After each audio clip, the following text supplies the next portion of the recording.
هاوڵی خۆشەویستی پێغەمبەری خوا صلی الله عليه و آله وسلم ئیمامی عەبدوڵڵای کوڕی عەباس ڕەزای خوای لێ بێ دەفەرمێت ڕۆژێک پیاوێک هاتە خزمەتی پێغەمبەری خوا صلی الله عليه و آله وسلم باسی شتێکیان کرد.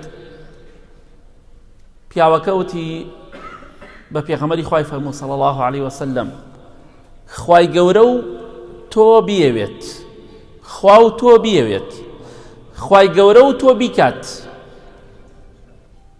ویستی خوا و تۆی لەسەر بێت. یعنی ئینسانێک بخەیتە بەرامبەری خوای پەروەردگار، مەخلوقێک بخەیتە بەرامبەری خوای پەروەردگار کە پێغەمبەری خوایە صلی الله عليه وسلم، بزانێت چی دەفەرمێ پێغەمبەری خوا صلی الله عليه وسلم. پێغەمبەری خوا صلی الله عليه وسلم کە گوێی لەم پیاوە بفەرمی خوا و تۆ بتانەوێت، ویستان لەسەری بێت، ئیرادەتان لەسەری بێ، فەرمووی تۆ منت کرد بە شەریکی خوا، منت هێناوە هاوتای خوای پەروەردگار. ئەجعلتنی لله نیدا، یعنی تۆ منت هێناوە ئاستی خوای گەورە، خوا و تۆ بتانەوێت.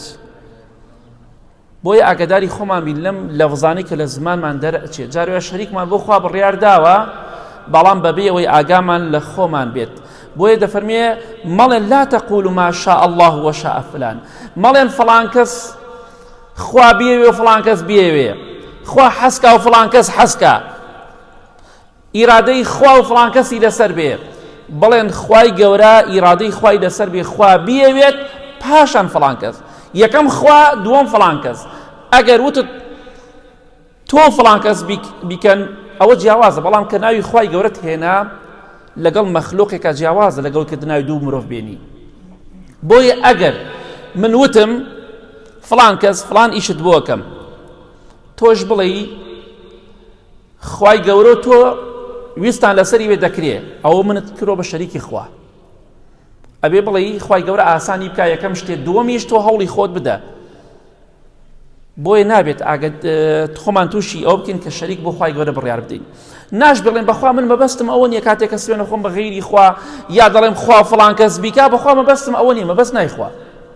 ئێستا من قسەی ناخۆش بەرامبەر تۆ ئەکەم، مەبەستەکەم ئەیخوا، قسەکەم غەڵەتە. تۆ ناڵی مادەم مەبەستەکەت پاک بۆ قەی نائەحتیادیە. ئینسانێ ئەگەر جوێنێ بە کەسێ بدا، پەنا بەخوا قسەی ناشرین بە کەسێک بڵێ، تۆ گوێ لە مەبەستەکەی ناگری، ئەزانێ قسەکە ناشرینە. ئایا ئەگونجێت کەسێک لە ئێمە بڵێ ئەم سەحابەی کە فەرمووی خوا و تۆ بیکات، ویستی خوا و تۆی لەسەر بێ ئەی پێغەمبەری خوا صلی الله عليه وسلم، ئایا ئەگونجێت بڵێن ئەم سەحابە ویستیوێتی حەزی کرۆ کە پێغەمبەری خوا صلی الله عليه وسلم بکا بە شەریکی خوا؟ بەخوا نەیویستەوە، چونکە وەڵڵا ئیمانی هێناوە سەحابە ڕەزای خوایانێ بە بۆی لە شەریک بۆ خوا بڕیاردان ڕاکەن، نەک بۆی شەریک بۆ خوا بڕیار بدەن. دەیانەوێت ڕابکەن لەوەی کە کەسێ بکەن بە شەریکی خوا. بۆیە تۆش نایخوات. پێغەمبەری خوا صلی الله عليه وسلم نەیفەرموو قەینا من پێغەمبەری خوام صلی الله عليه وسلم ئاساییە. نا، تۆ منت کرد بە شەریکی خوا، وتت خوا و تۆ بتانەوێت، خوا و تۆ بیکات، خوای گەورە لەگەڵ تۆ ویستیان لەسەر ئەم شتە بێ دەبێت. نابێ وا بڵێ، ئەبێ بڵێ خوای گەورە کردی پاشان فڵان کەس، ئەمە دروستە. بەس بڵێ خوا فڵان کەس کردیان، خوا فڵان کەس فریام کەوت، ئەوە شەریکت بۆ خوا بڕیارداوە. خوات بە تاک و تەنها نەپەرستووە، ئەبێ بڵێ پاشان فڵان کەس، بە پشتیوانی خوا پاشان بە یارمەتی خەڵکی، یەکەم بە پشتیوانی خوا، دووەم بە یارمەتی خەڵکی، ئەوە دروستە. بەس بڵێن بە پشتیوانی خوا و خەڵکی، ئەوە خەڵکم کردۆ بە شەریکی خوا. یا پاشانی تێبخە یا یەک و دوو تێبخە.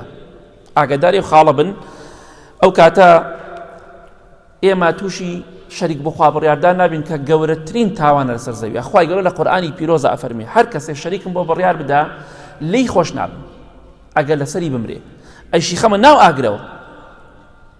بەڵام غەیری شەریک بۆ خوا بڕیاردان هەر گوناهێتری هەبێ عەبد، خوای گەورە ویستی لەسەری بێ لی خۆش دەبێت.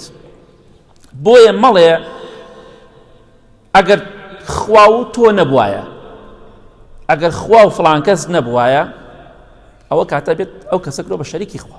تاوانێ زۆر گەورەت ئەنجام داوە. بەخوا خۆ فڵان کەس نەبوایە ئەومان بەسەر هات نە بڵێ خوای گەورە نەبوایە پاشان فڵان کەس یەکەم خوا دووەم فڵان کەس نەبوایە ئەومان بەسەر هات احتیادیەوە یعنی ئەگەرێک ئەبێ بڵێ یەک خوای گەورە دووەم فڵان کەس یاخود خوای گەورە پاشان فڵان کەس ثم شاء فلان پاشان فڵان کەس یاخود بڵێ ئەمەشە شەریک بەخوا بڕیاردانە بەخوا من لە ئاسمان خوامە و لە زەویش تۆم هەیە ئەمە زۆر جات گوێمەلیوەم قسانە بەکار دەهێنن من لە ئاسمان خوام هەیە لە زەویش تۆ نا ئەوە شەریکت بەخوا بڕیارداوە بەخوا من لە ئاسمان خوای گەورەم هەیە پاشان لە زەویدا تۆ یەکەم خوا لە ئاسمان دووەم لە زەوی تۆ ئابەم شێوەیە دروستە پشت بەخوا و تۆ دەبەستم تۆ شەریکت بەخوا بڕیارداوە پشت تەنها بەخوا دەبەسترێ تەنها بە یارمەتی خوا و پشتیوانی خوا بۆیە پشت بەستم تەوەکل بە هیچ کەسێک ناکرێ نابێ بڵێ پشت بەخوا بەستم تەوەکلم بەخوایە پاشان بە تۆ نابێ ئەوە تەوەکل تەنها بەخوای گەورەیە